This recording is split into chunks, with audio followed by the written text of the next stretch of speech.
Hey folks, Storm here with another off-meta Spectre to take a look at. Today I'm bringing you the Wild Infestation Queen.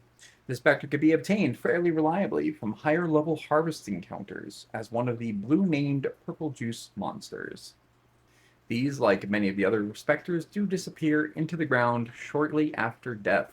But since they are the last monsters to spawn, and typically spawn as a rare, it's quite easy to obtain these compared to many other Spectres.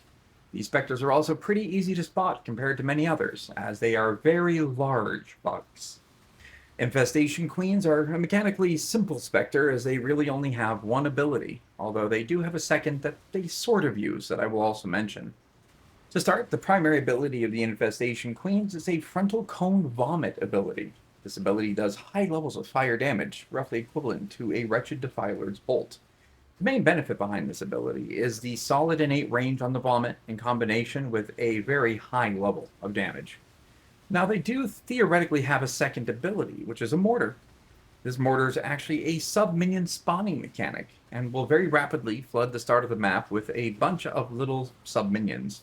One of the most interesting facets of these sub-minions is that they do follow reasonably well to their mother, unlike most other sub-minions. The queen, however, will not use this mortar after there are a certain amount of these sub-minions on the map. Typically, you'll get at most one shot per queen before they hit the cap. And this is why I say that they really only have one ability, because once they fire that shot, they're just going to be vomiting for the rest of the map. Another nice little benefit behind the Infestation Queens is the fact that they're just as tanky as a Crush Claw. That means that your required investment into minion survivability will be dramatically lower compared to many other options, to the point that a Necromancer Ascendancy will quite often just be all that you need. Their AI is solid in that they only have the one ability. They also don't have any weird AI side effects that I noticed during testing. They do not run away from enemies, and their spells have no weird point blank penalties or weird modifications to them.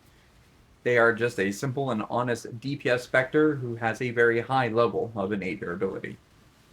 However, they do unfortunately have some flaws. The first is that they are quite slow in their movement.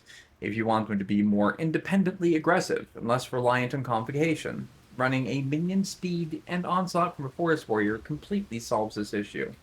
The second is that their model is very large. If you've ever played with the Crush Claw, you may be familiar with the issue of them getting stuck on passages or doorways.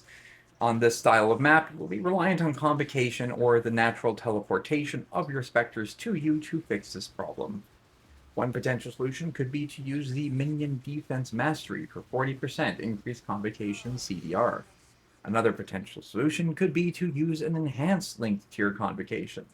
And if you were to use both options together, your convocation cooldown would be extremely minimal.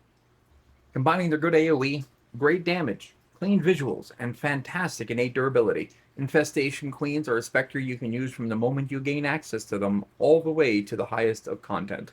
Their lack of weird AI issues makes them feel even better than many other meta specters, and the low likelihood of losing one gives you a certain degree of peace of mind. And that's it for today's showcase. If you wish to join in on the discussion, be sure to join the Discord link in the description below. I have also included the POB for the character who was used in this video. However, I do not claim that this is an optimal setup in any way whatsoever, as it is missing a great deal of aspects to scale the Infestation Queens. I'll see you in the next Off Meta Spotlight.